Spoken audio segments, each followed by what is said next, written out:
তিন শ্রেণীর মানুষ আছে যাদেরকে সাহায্য করা, যাদের উপকার করা, যাদেরকে বিপদ থেকে উদ্ধার করা, যাদেরকে রক্ষা করা, সহযোগিতা করা, এটা আল্লাহ তাআলা তার উপর তিনি কর্তব্য বানিয়ে নিয়েছেন। আল্লাহ তাআলা নিজের জন্য নিজেকে আবশ্যক করে নিয়েছেন। সেই সৌভাগ্যবান তিন শ্রেণীর মানুষ কারা?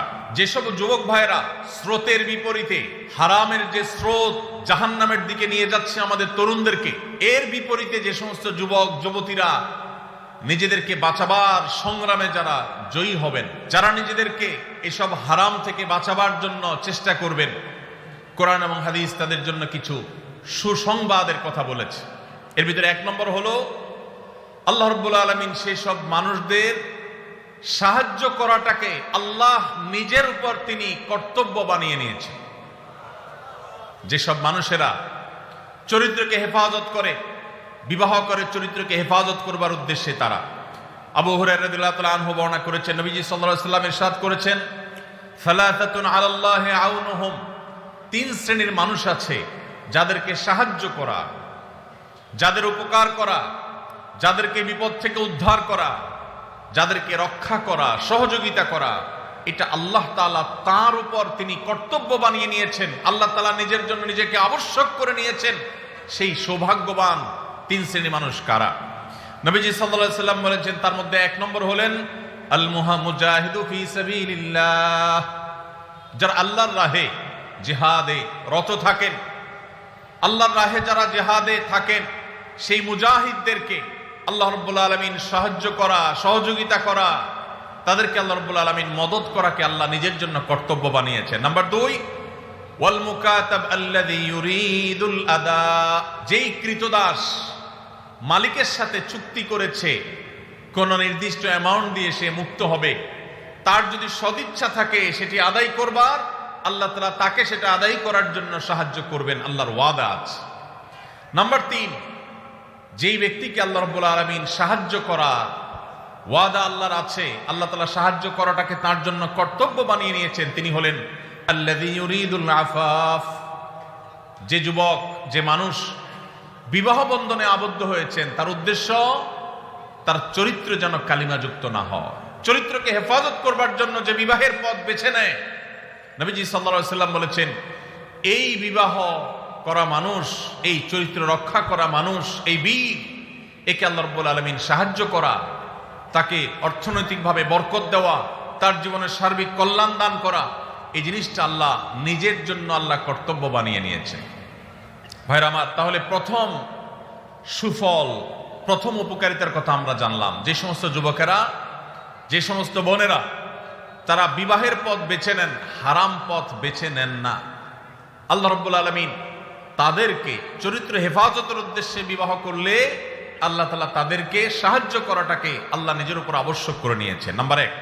নাম্বার 2, যে মানুষগুলো তার দুই চোয়ালের মধ্যবর্তী অঙ্গ অর্থাৎ মুখ, তার জিহ্বা, তার ঠোঁট, তার মুখ, এটাকে হারাম থেকে নিয়ন্ত্রণ করবার দায়িত্ব যে নিয়েছে, অর্থাৎ এই মুখ দিয়ে হারাম কথা বলে না, হারাম কিছু খায় না, মুখ দিয়ে যত রকমের আল্লাহর অবাধ্য কাজ করা যায় সেগুলোর কোনোটা করে না, সে মুখকে কন্ট্রোল করে, এবং তার দুই রানের মধ্যবর্তী অঙ্গ অর্থাৎ তার সম্ভ্রম, তার ইজ্জতকে যে ব্যক্তি সংরক্ষণ করতে পারে, নবীজি বলেছেন, মাইয়াদমান লিমা বাইনা লিহিয়াইহি ওয়া মা বাইনা রিজলাইহি আদমান লাহুল জান্নাহ, যে ব্যক্তি তার দুই চোয়ালের মধ্যবর্তী অঙ্গ আর দুই রানের মধ্যবর্তী অঙ্গ, এই দুটি অঙ্গে কোন প্রকার কালিমা লাগতে দেয় না, এগুলোকে হারাম থেকে বাঁচাবার সংগ্রাম করে, দায়িত্ব নেয়, সে এগুলাকে দায়িত্ব নিয়ে হেফাজত করে, নবীজি বলেছেন তার জান্নাতে যাওয়ার দায়িত্ব আমি নিলাম।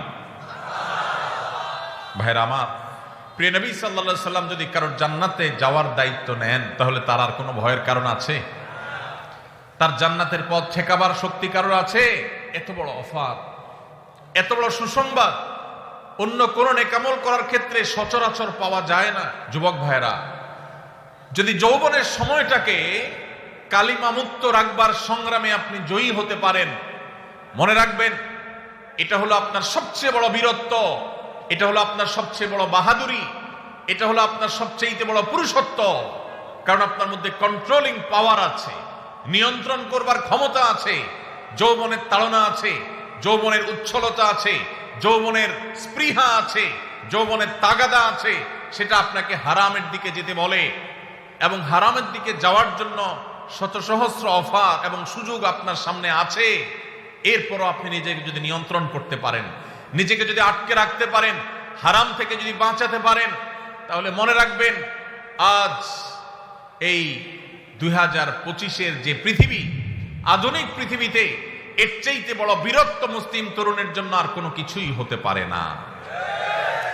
মুসলিম তরুণের সবচেয়ে বড় বীরত্ব, সবচেয়ে বড় তার সংগ্রামের জায়গাটা হলো সে তার ঈমান আমলকে হেফাজত করার পাশাপাশি তার চরিত্রকে কালিমা মুক্ত রাখতে পেরেছে।